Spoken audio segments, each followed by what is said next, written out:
أعوذ بالله من الشيطان الرجيم بسم الله الرحمن الرحيم الحمد لله رب العالمين وصلى الله على محمد وعلى آله وصحبه أجمعين. Assalamu alaikum, my brothers in Islam.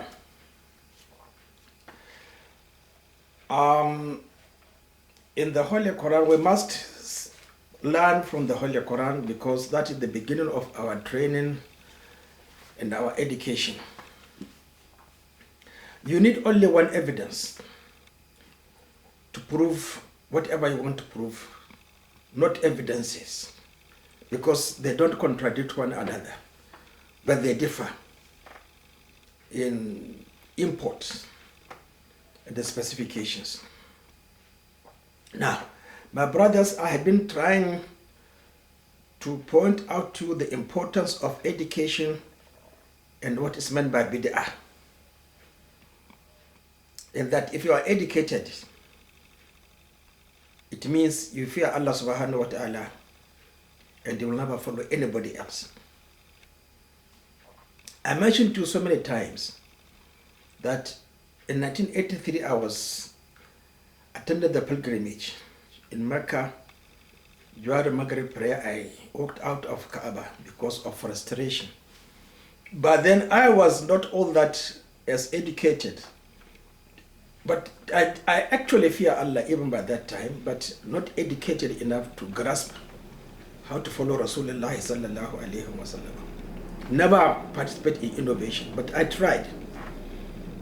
From that period, I promised never to go to Mecca, attend pilgrimage until something is done to correct what Prophet Ibrahim alayhi salam or from Prophet Adam alayhi salam to Zachariah. I don't know whether Zachariah went to Mecca or not. But all those prophets who attended pilgrimage, what their practice different between what Rasulullah sallallahu alaihi wasallam practiced, observed on those 7 days or the last 6 or 5 days of the 5 days after the 7th of Dhul Hijjah. Alhamdulillah Rabbil Alameen, as I said, I want to prove evidence because Prophet Ibrahim alayhi salam asked a very important question. Rabbi arani kayfa tuhil mauta. See, if you don't have evidence, how can you learn? Supposing in my practice, in my training, I never saw greenish eyes. How can I say jaundice? I never had meningitis. How can I know how to make lumbar puncture? That's the reality. You want a sign. You want matching what you read and what you saw. Rab arini kayfa tuhil mauta. Now, the video of Sheikh Suleiman Al-Rahil, professor of Islamic Science or Islamic Studies from Medina University, is relevant to what I'm calling you. And I hope you will understand and leave everything to Taqadir, Mashiach, and Irada of Allah subhanahu wa ta'ala that He wants to correct you. Otherwise, I couldn't have, seeing the Twitter, his video on the Twitter. I couldn't have seen it. But I saw it. So what do you expect from me? Now, if you don't think or you don't know what will happen to me, Allah will ask me, when you saw the video of Sheikh Suleiman Al-Rahil, what did you do? I know you will hate it, but I am saving myself.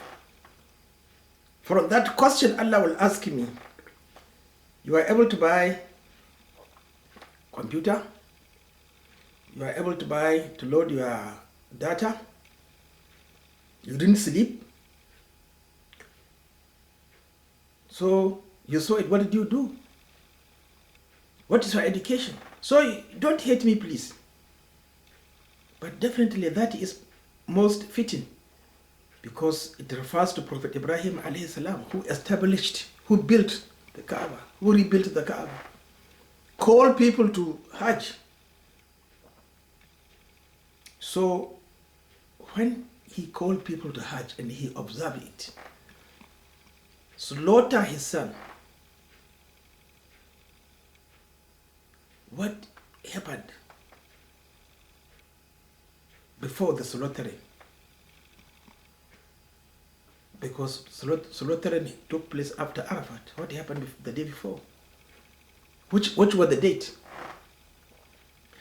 The professor observed his Arafat on the 9th of Dhul Hijjah, which is wrong.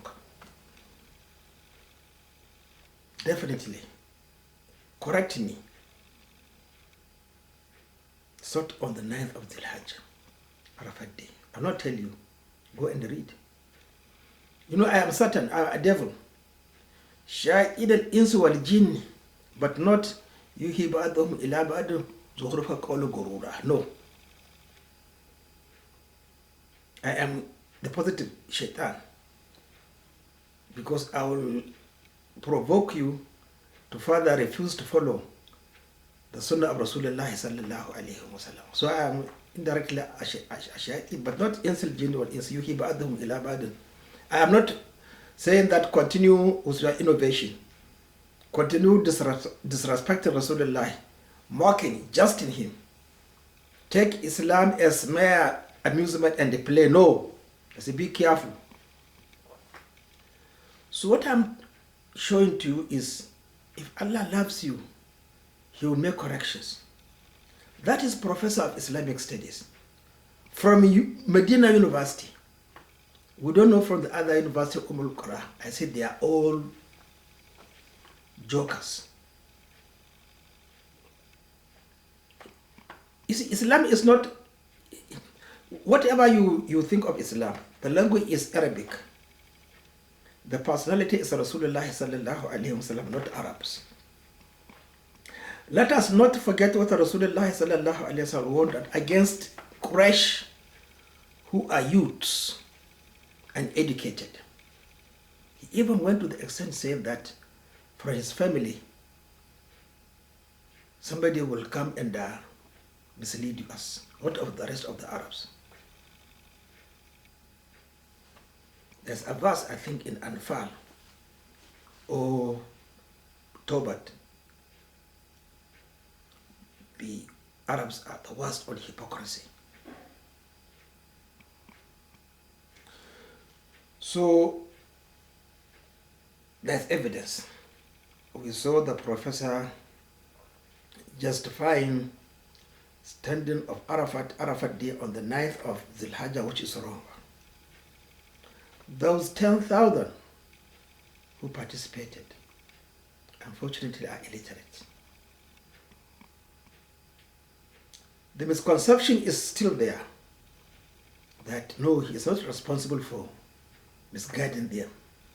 He will have all the sins of their misguidance. That is 10,000 plus 1. But is that the instructions of Rasulullah sallallahu alayhi wa sallam? Your faith is not strong, it's not perfect, unless you love for your brother what you love for yourself. So we are praying that Sheikh Suleiman to be punished by Allah subhanahu wa ta'ala, we should correct him. And the others should follow. So what I'm trying to point out to you is, let us go back to what Prophet Ibrahim alayhi salam requested, asked Allah, Arani kayfa tuhil mauta. Qala awala tu'min, qala a'a bala walakin litutma'inna qalbi. Now, that is actually the same thing. I'm just trying to point out to you the status at the apex of civilization, fear of Allah subhanahu wa ta'ala, love of Allah, and education, establishing the Sunnah. On the Arafat day, The day we shall all stand in front of Allah subhanahu wa ta'ala and render our accountabilities. People have accepted that, but they don't understand the consequences that awaits that particular day. Save yourself from it. An Arab is not superior to a black man. Neither a white man is superior to a black man. But we are all equal. The children of Adam, what makes us superior is knowledge. But it's not the knowledge. Obedience to Rasulullah sallallahu alayhi wa sallam. Definitely is wrong. Whatever he says, 40 minutes is al-khubur, is narration, storytelling. What of the action not observed? I don't know the length of the khutbah on that particular day. And I cannot say definitely, but everybody knows the khutbah of Rasulullah sallallahu alayhi wa sallam. How many minutes did it take? Maybe 8 minutes. So what is our problem? My brothers, let us remember Allah subhanahu wa ta'ala. If He loves you, He will show you evidence, proof, a sign. I have been addressing for years in Nigeria since 1990 when I read about moon sighting from the book of Professor Muhammad, the Malaysian. Nobody likes to listen. Why? Why are you not stimulated? That is my most surprising, what I never understand. Muslims, we can't stimulate them to think because they haven't accepted Islam. That seeking of education is compulsory and obligatory, is binding on you. We are better than the whites because years back our parents have the basic understanding of Islam. But I don't think the whites in Europe, in America, their parents have the basic education like our parents in Black Africa. Well, I'll take off Nigeria, but now everything has been diluted. But why not listen to reality? When a brother calls you, wake up, listen to him. If you are in doubt, go and check your books. I am sure all my 5 or 6 pilgrimages were wrong. For a long time, we haven't observed that standing, the Arafat day, according to the Sunnah of Rasulullah sallallahu alayhi wa sallam. So what are we going to present to Allah subhanahu wa ta'ala? Is there any evidence you are waiting from Allah subhanahu wa ta'ala? You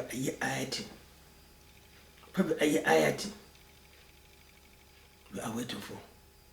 Who will ever have this opportunity to prove that a professor doesn't know the Sunnah of Rasulullah sallallahu alayhi wa sallam? But a black man knows it.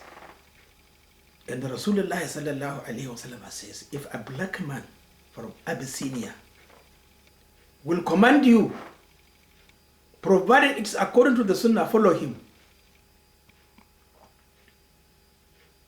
What are you waiting for?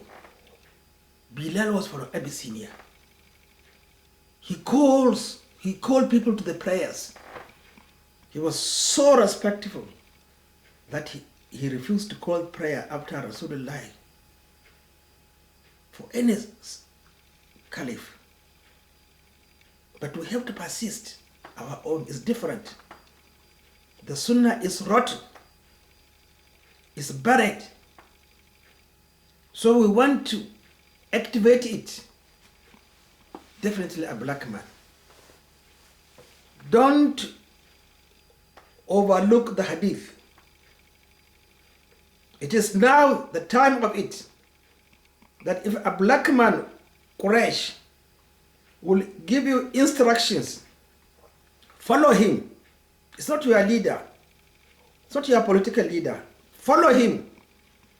Because for an Abyssinia, how can he go to Saudi Arabia and become the governor or the prince? I mean, not prince, the leader. He will stay in Abyssinia. Because Islam is universal. It must fit, it must follow. There must be evidence and a proof, cogent proof that Rasulullah sallallahu alayhi wa sallam statements, hadith, are always factual, are ever real. If you live, you will see it. I'm seeing it physically now.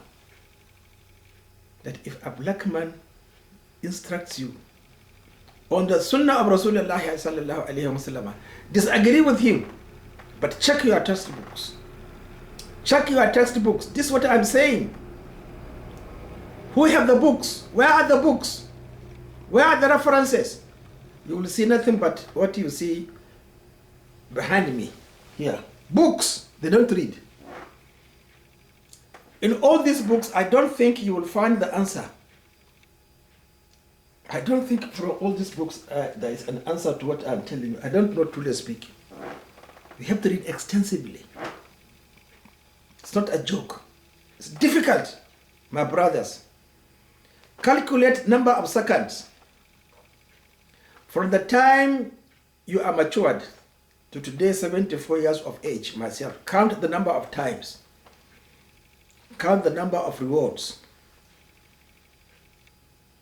for me to enter paradise. If I don't die tomorrow, what I do is additional. So my brothers, we are wrong. The Arabs are not superior to us. They don't know Islam. But the promise of Allah must remain. You must see it. I am not blaming them. Probably I'll be bold enough. I blame Rasulullah sallallahu alayhi wa sallam. I am blaming Rasulullah sallallahu alayhi wa sallam. I am blaming him because he says, if a black man tells you something on by Sunnah, follow it. Wallahi tallahi, I assure by Allah, if Rasulullah sallallahu alayhi wa sallam did not say that, wallahi, I will never be bold enough, my temerity, to do the trick, to tell you that an Arab is wrong. So don't look at me, look at Rasulullah sallallahu alayhi wa sallam, because he said so. And in my years of reading, I have never seen a hadith of Rasulullah sallallahu alayhi wa sallam that do not materialize physically for one to see if he is alive. The mother of Umar, the mother of Uthman, and all those, the death of Abu Darda, or Abu Zarrat al-Ghifari, the mother of Yasar, everything that happened, Rasulullah has mentioned it. So please don't hate me. Don't call me anything except remember the promise of Rasulullah sallallahu alayhi wa sallam. It's a hadith. You will see it. Now if you see the hadith of Rasulullah sallallahu alayhi wa sallam, what is the difference between you and the Sahaba? So please, let us be bold enough to tell the truth, because it is our responsibility to tell the truth. Don't accuse me, accuse Rasulullah sallallahu alayhi wa sallam. Assalamu alaikum wa rahmatullahi ta'ala wa barakatuh.